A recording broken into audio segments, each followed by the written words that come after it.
ये एक आर्ट में तो मैं चेंजिंग इजीली कर सकती हूँ, बट जब आप एनिमेशन कर लेते हो कंप्लीट, तो उसमें कोई चेंजिंग का बोल दे तो you have to restart everything.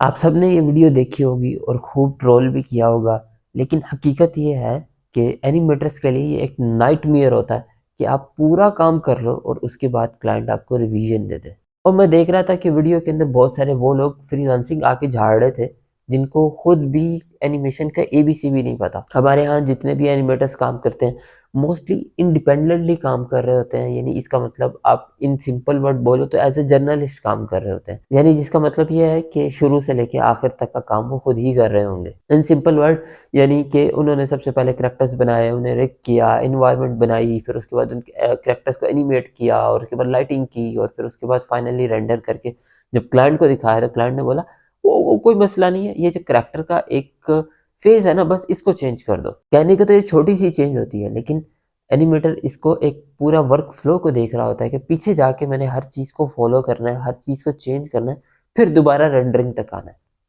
अब हम इसे अवॉइड कैसे कर सकते हैं? सबसे पहली चीज़ कि आप अपने प्रोजेक्ट की मल्टीपल फेजेस के अंदर फाइल को सेव करके रखो। जैसे आपने कैरेक्टर बनाए तो आप उन्हें अलग से सेव कर लो। जब उन कैरेक्टर्स को सबको आपने एक फाइल के अंदर कंबाइन किया, वो अलग से सेव कर लो। फिर जब रिग किया तब सेव कर लो। इससे ये होता है कि आपके पास मेमोरी तो बहुत ज़्यादा ले लेता है, लेकिन अगर आपको अनफॉर्चुनेट पोजीशन के अंदर वापस आना पड़ता है तो आपको बहुत सारा आपका हार्डवर्क बच जाता है। मैं ये नहीं कहता कि तब नहीं करना पड़ता, लेकिन बहुत सारा बच जाता है। दूसरी चीज़ जो कि हमारे एनिमेटर्स बहुत ज़्यादा मिस करते हैं वो ये है कि आप क्लाइंट को साथ साथ अपडेट रखो। आप एक भी स्टेप करते हो, आप एक स्टेप से आगे फर्दर जाते हो, उसकी अपडेट क्लाइंट को लाजमी दो। अगर आप अपडेट नहीं दोगे उसको तो नहीं पता, उसको ख्वाब तो नहीं आया हुआ ना कि आप किस चीज़ पे काम कर रहे हो और कैसे काम कर रहे हो। जब आप साथ साथ बताओगे कि ये कैरेक्टर्स इस तरह के बन चुके हैं या ये इन्वायरमेंट इस तरह की बन चुकी हुई है, इस तरह से मैंने इसको रिग किया है, और ये सारी चीज़ें एक-एक चीज़ की जब आप अपडेट दोगे, डेली बेसिस के ऊपर दोगे या फिर जो भी आपकी पॉसिबिलिटी है, उसके आपको बहुत फ़ायदे होंगे।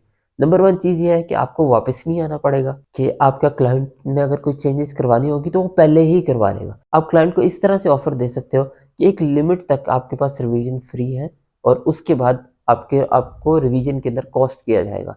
आई थिंक किसी को भी प्रॉब्लम नहीं होगा, अगर उसको एक्स्ट्रा पैसे मिल रहे हो तो काम करने में शायद किसी को मसला ना हो। स्टिल आपने उस चीज़ को तो फॉलो करना ही है कि आपने हर अपने प्रोजेक्ट की फेजेस को अलग अलग सेव लाजमी करना है और इसको बाद में आप किसी एक्सटर्नल ड्राइव के अंदर मूव कर दो। आपके पास एक रिकॉर्ड रहेगा, आपकी लाइब्रेरी बढ़ती रहेगी। कल को आपको इसमें से किसी चीज़ की ज़रूरत पड़ती है तो आपको बहुत ज़्यादा झंझट नहीं करना पड़ेगा, जस्ट आप एक फाइल उठाओगे और लेके आ जाओगे। अच्छा, ये तो मैं बात कर रहा हूँ जो मेहनती किस्म के एनिमेटर्स हैं, जो बियॉन्ड के ऊपर काम करते हैं या फिर क्लाउड बेस्ड सॉफ्टवेयर के ऊपर काम करते हैं, उन बेचारों के साथ तो और भी बहुत रोल हैं कि ज़ाहिर सी बात है उन्होंने शेयर्ड चीज़ें ली होती हैं और मोस्टली वहाँ पे चीज़ें सेव हो ही नहीं रही होती।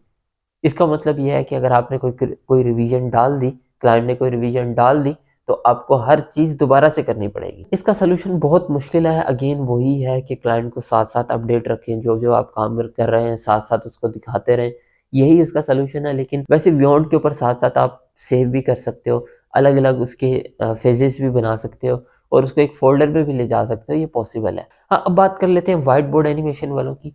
आई थिंक उनको ज़्यादा प्रॉब्लम नहीं होना चाहिए। क्योंकि आपने कोई नई चीज़ें तो नहीं बनानी है, आपने चीज़ों को ड्रैग एंड ड्रॉप ही करना है। फॉर एग्ज़ाम्पल अगर आप वीडियो स्क्रैप के ऊपर काम कर रहे हो, डूडले के ऊपर काम कर रहे हो, तो आपने उस प्रोजेक्ट को सेव अगर किया हुआ है, तो आपने जस्ट वापस जाना है और उसके अंदर उस चीज़ को हटा के दूसरी चीज़ को ड्रैग करके वहाँ पे ले आना है। यहाँ पे एक और चीज़ आ जाती है कि पोस्ट के अंदर अगर आपने कोई और काम भी उसके ऊपर किया हुआ है, तो अगेन आपको काफ़ी स्ट्रगल करना पड़ेगा। खैर, ये तो थी थोड़ी-सी गाइडेंस। आपको एनिमेशन करते हुए क्या प्रॉब्लम्स आ रहे हैं, इसके बारे में लाज़मी नीचे कमेंट करना, ताकि उसके ऊपर भी हम कभी ना कभी थोड़ी-सी डिस्कशन कर सकें। आपसे मुलाकात होगी नेक्स्ट वीडियो के अंदर। अपना बहुत ख्याल रखिएगा। अल्लाह हाफ़िज़।